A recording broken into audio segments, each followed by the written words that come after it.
So let's clone example. I'll call it GitHub repository app. This example came from the textbook, but Ghita textbook, there's a reference in the list of the textbook, in textbooks, and I rewrote it because of kind of code rearrangement. So copy and clone. I'll get from version control and switching to folder, that projects,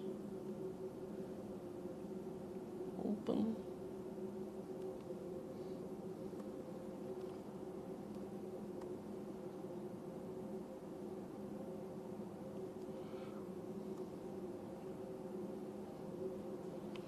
And clone.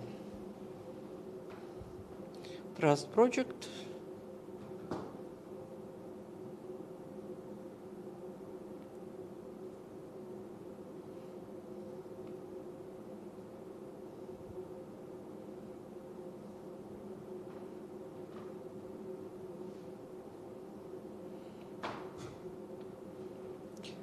I didn't rewrite this code since fall term.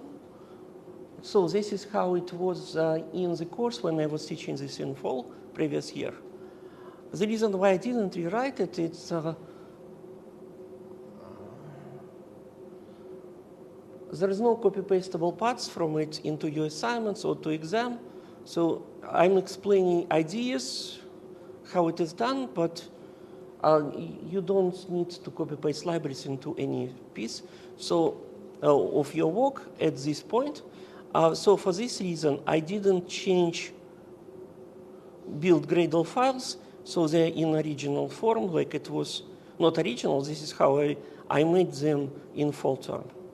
So they are not converted into the format that is used for new Android version, Android Studio. Okay. And so also I didn't update numbers.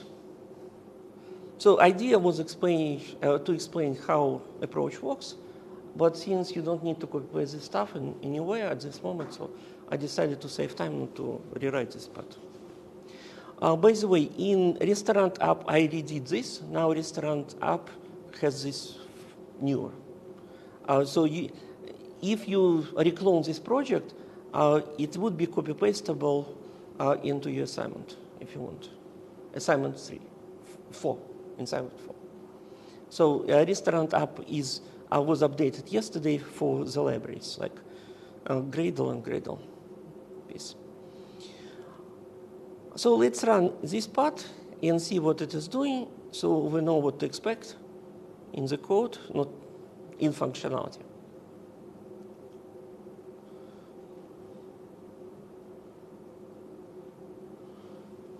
Okay. When app starts, it tries to load a list from web, and I created log, so it is more or less clear what is going on, because it is loading data behind our back, so we don't really know when it happens. So in the part of the code that is loading the data, I inserted messaging. So when we click on log cat, it would be logs. You know that in Android you can print logs from your app, right? And it appears in log cat window, and it also contains all logs that are produced by the system. So I inserted messages at the time that are printed at the time of loading. So let me show with this message itself. So in data layer, I believe it's in repository. No, so let's find it in remote paging source. I inserted this part. I requested page number and how much in that page. of items in that page. How many items in the page. So when the program is calling get me data, this is printed. So you see requested one page of 60. Why it is 60? Okay, 60 items.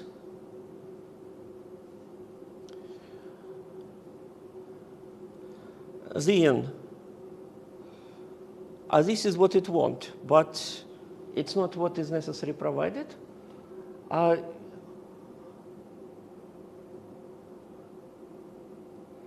Because there's no option to receive different page sizes logically, otherwise logic breaks. So I'm enforcing in the code page size 20 anyway.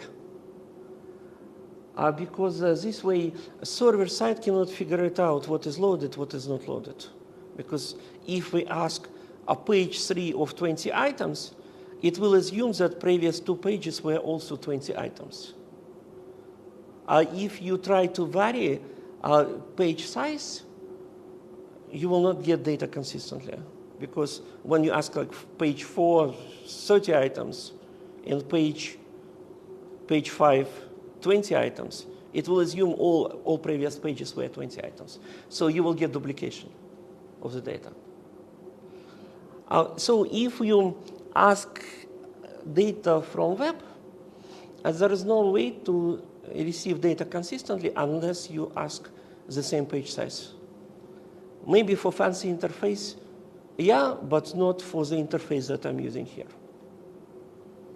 We will look into the code and we will see. So whatever it wants, it doesn't really matter because it is hard-coded page size 20 everywhere.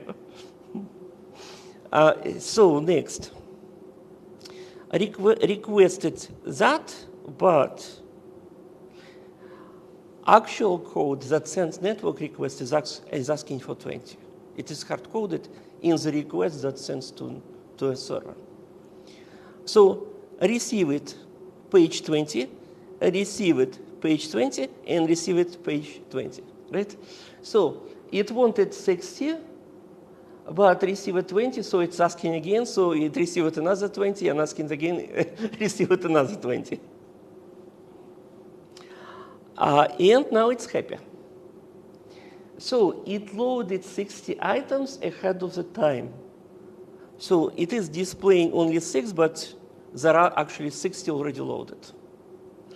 They are not displayed, but they stored as a list somewhere. Okay. And now if I start scrolling, at some point, it will start asking for the data again. Okay.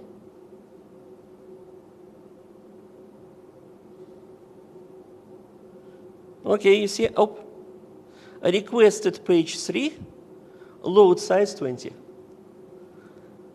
Receive it page 3, size 20. Okay. And keep scrolling.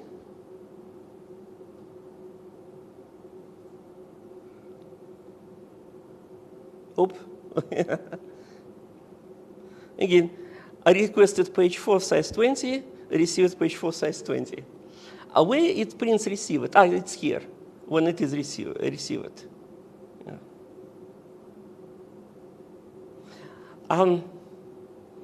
So I inserted these logs, otherwise it's not clear when it is sending requests and when it is receiving responses. How this magic works? It really depends on the server side, what happens on the server side.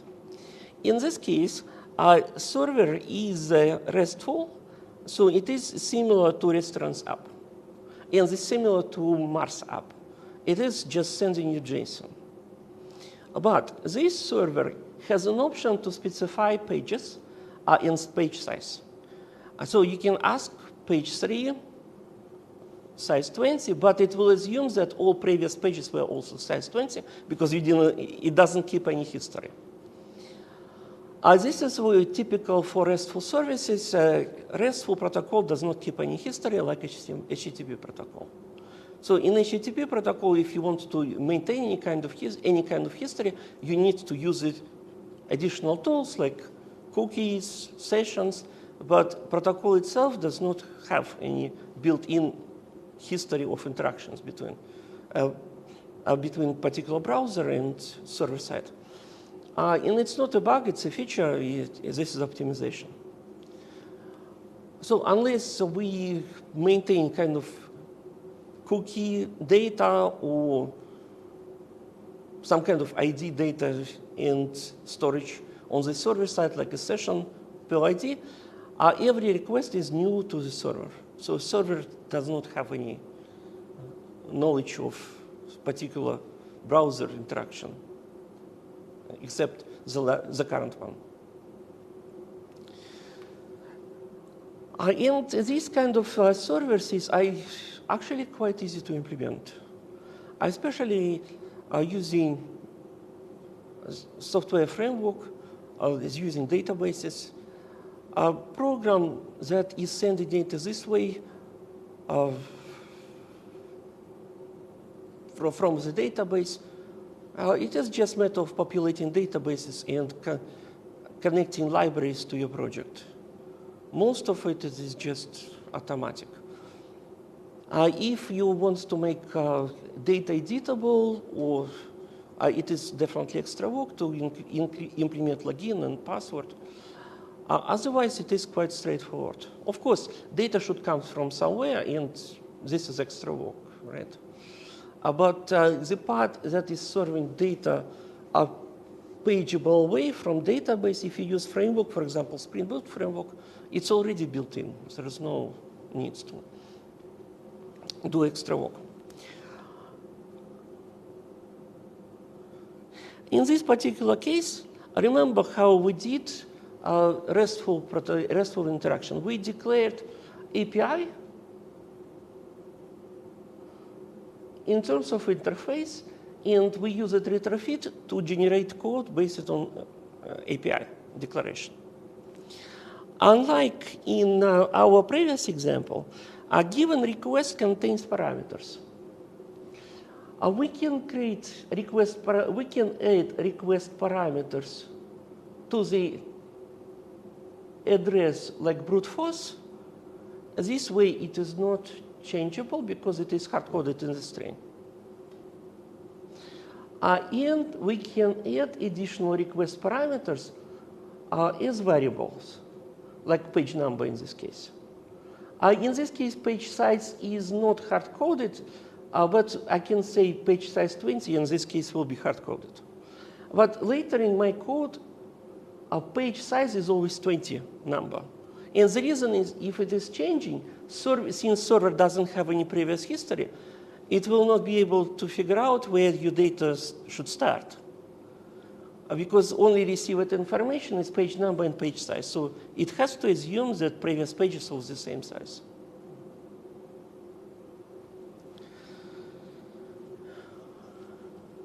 So this, if I hard code page size, it would be end page size 20 in this line. Okay. These parameters are called request parameters. Okay. So in addition to learning how to deal with loading data while scrolling, this is additional information because we didn't have it in our code so far, right? How to provide request parameters. So where this data is coming, where this data is coming from. So I created module, retrofit module, which is object, and it has constant API GithubReposApp search. Okay. As before, I'm creating retrofit object, and retrofit object needs converter. Yes?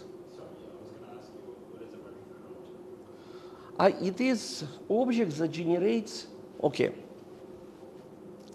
So we declared API, which is interface, right? But we cannot call this method unless this method exists, right? So somebody should, or something, should create this code to make it work, right? And we don't want to do it ourselves.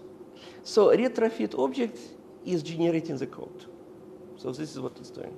It's generating code for this method. If we create more methods, it will be for other methods as well. Yes. So if it just generates a method, does it generate a method in a different file? It is in memory.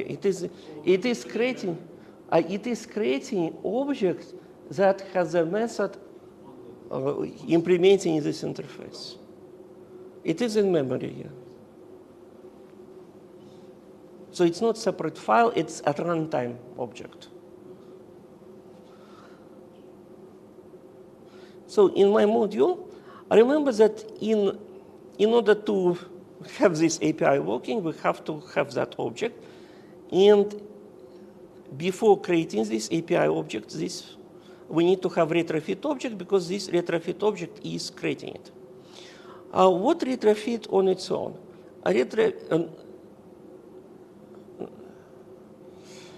On its own, it's about sending and receiving strings. But if we want to have an actual object generated from that string, we need to have a conversion. And previously we discussed that there are 3 options, quite common, that is doing this conversion. In our Mars example, we use a conversion that comes with Kotlin. It is Kotlin serialization, deserialization. In our example that came from textbook, originally it was JSON library, and that's how it came from. I changed this to Mosh, and this year I changed this to the same library as Mars application, just to stay consistent. So I don't have to explain separate piece. In this case, as you see, it is using a library called JSON. So it is, yes? Google. G stands for Google here. And so on, it's just imitation of JSON. When we use different libraries, this part is surely different because this is library dependent, right?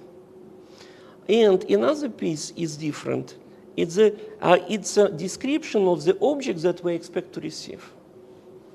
So in this case, we use JSON library, and this is defined in that library. So this annotation is defined in that JSON library. If we compare description of the objects that we receive in Mars, we will see that in Mars application, we have this different. And on top of this, in Mars application, we also have something on top of this class. And also in Moshi, this part is named differently. So this part is really library dependent. I didn't change this on purpose just to show that it looks different, right? And this is pretty much only the difference. How we describe data fields in the objects that we expect to receive, and also how we set up a retrofit object in module, how we add factory. And definitely we need to add this library to the project, otherwise how would it work, right? So, speaking about this library in the project, so here it is.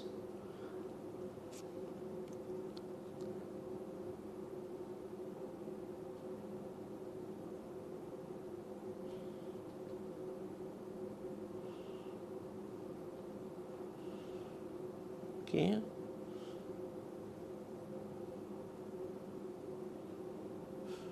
I will find it. 1 second. Oh, here it is. I previously discussed this, that it is quite common in examples that they add retrofit library, then library itself, the library that is doing conversion, and converter, that it is library matching, connecting retrofit and conversion library. But if we comment this out, we realize that everything is inside. So I do not guarantee that it will always happen, but in particular, for this particular version, it does happen. That converter library actually including this too. So this is, although if we uncomment it, it will not be a mistake. It will work just fine. It was just discovered by accident that converter library often includes this too. Okay. What? Okay. This is retrofit on its own. This is just JSON on its own. JSON library on its own. And this library is a link in between. This is a plugin for Converter Factory. Experimental fact, if we comment this out, this is enough. Most likely because this library includes this too. Otherwise, how would it do it? But if we remove these comments, it will still be fine. It will not cause any conflict. Yeah, that's what I was going to ask. Yeah. If you didn't comment those two files, those two lines above, would you need to comment the third one out? You wouldn't need to, right? You mean this one? Yes, this one. I'm using this. I cannot comment it out. It is used here, Converter Factory. Yeah, when I was, you mentioned that this, if you were to go back to the same file, yeah. So this one and below. It is, I said, this is experimental fact. If you comment it out, it still works. Most likely it works because these two libraries are included with this one automatically. Yeah.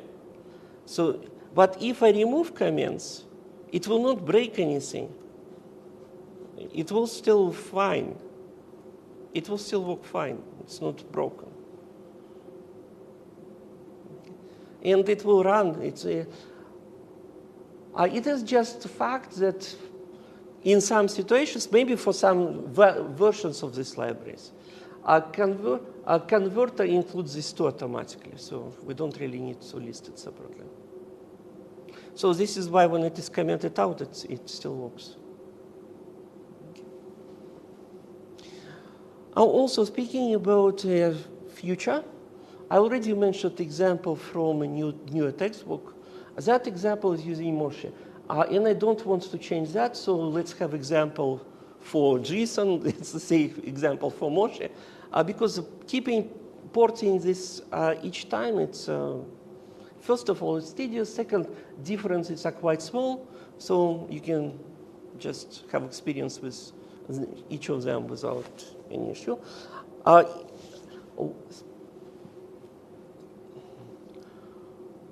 There is one surprising part that wasn't mentioned in restaurant example. And I want to talk about it quickly since it relates to these libraries. So I quickly open restaurant example and discuss this library part. Projects.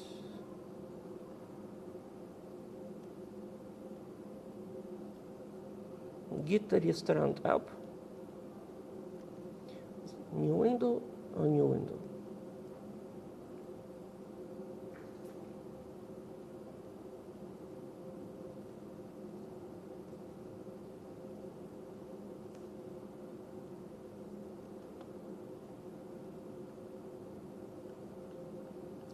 I need to synchronize it because it needs to make sense of what is here. Oh, it's still doing synchronization. Okay.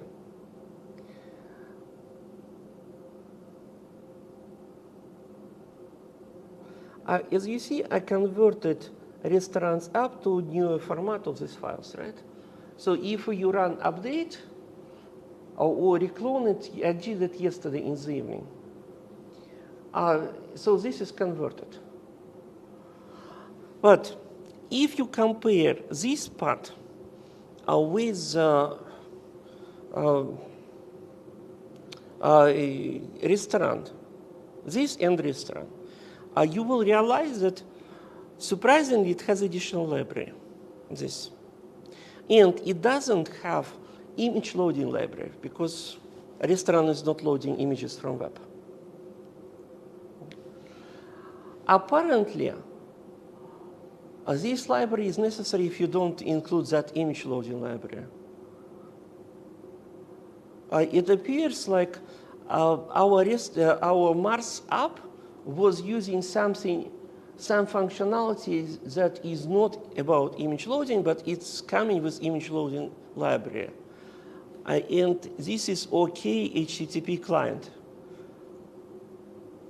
And unless we include it, this doesn't work. Okay. So this is definitely a difference. If when you do your assignment, you just copy-paste library, so pretty much it doesn't really matter.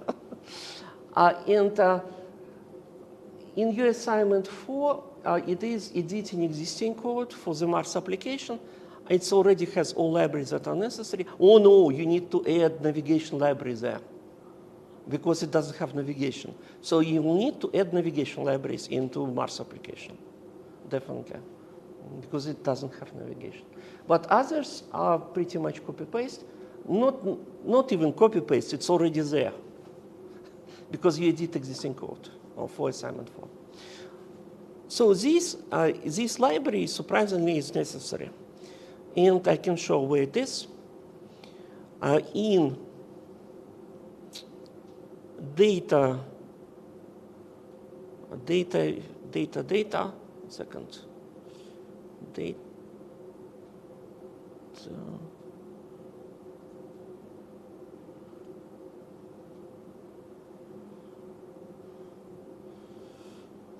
A data remote retrofit module.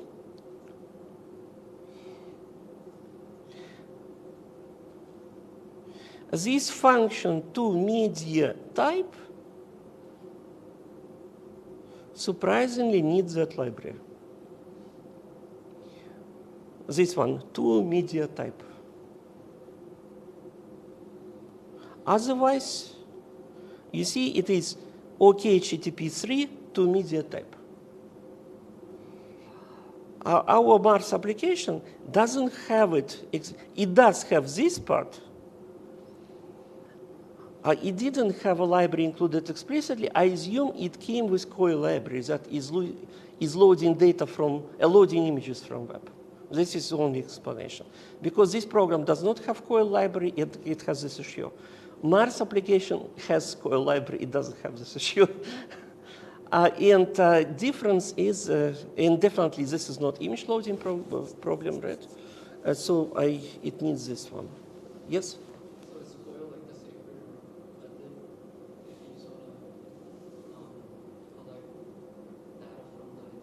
No. COIL, it's library that is grabbing image from internet. And it works like a browser. Once it grabs the image, it is stored locally, so it doesn't ask for image again, which is efficient. So we don't have to implement any kind of saving of the image when it's loaded. So in this case, it's extremely convenient. There is a library, call it, which is equivalent to COIL. I forgot what it's called. Yeah, okay, whatever. There is one more library that is doing it. It is common. Oh, Glide, it's called Glide. Glide library. That is doing exactly the same, just different people wrote different code. COIL fits better into Compose. Glide is common to older code. So this is what I wanted to discuss about restaurant app. If you notice it, where is this library and why it's necessary, because we removed core library, it's apparently some extra functionality that comes with it for free. Okay, so this is about JSON and conversion. We also need something additional. It is paging library, paging compose. Task, it is quite complicated to ask for the data while we scroll. So something should trigger asking for the data while we're scrolling. And we don't really need to implement it ourselves. It comes with compose library called paging compose. So we included this here. It is the piece that is doing trigger asking for the data when we scroll. This one. And I believe there is nothing else. Navigation is just to go to another screen. And why does it have navigation here? Android text navigation compose. There's no navigation here. I forgot probably to delete it. There's no navigation. What? For view models, there's a comment at the top. It's maybe yes. Maybe it is.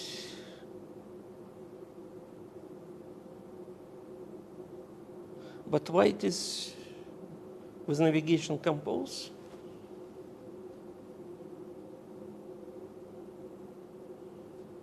Okay, whatever. It is older code. Maybe another library will take care of it. Not maybe, it will. View model compose, right? It's taking care of it. Needed for navigation with view model. But there is no navigation. I click, there is nothing, no navigation. So technically, it's not necessary. I don't know. I think it is just a fluke in the code. Hopefully, we can try to comment it and see if it is still working. Most likely it will. Let's try.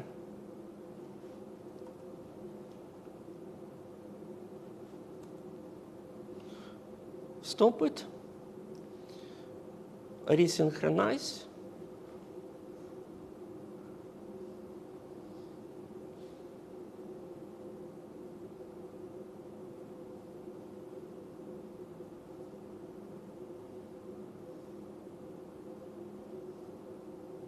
Still works.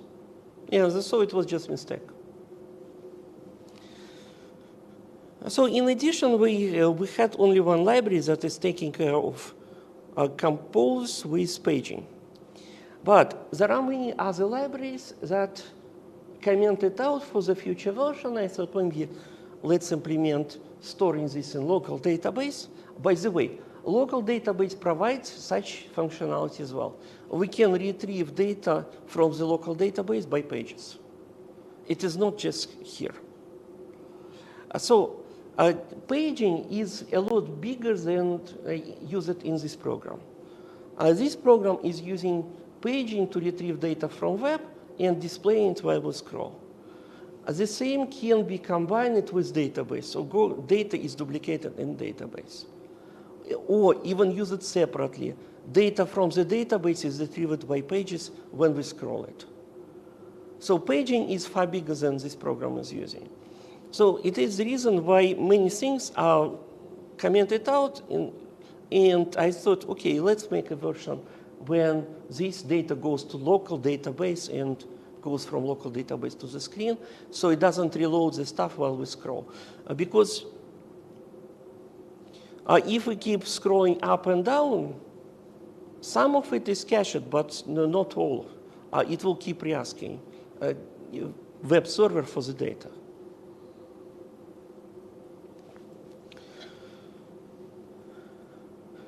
So potentially, paging can be combined with local database. It is just is not in this program for simplicity.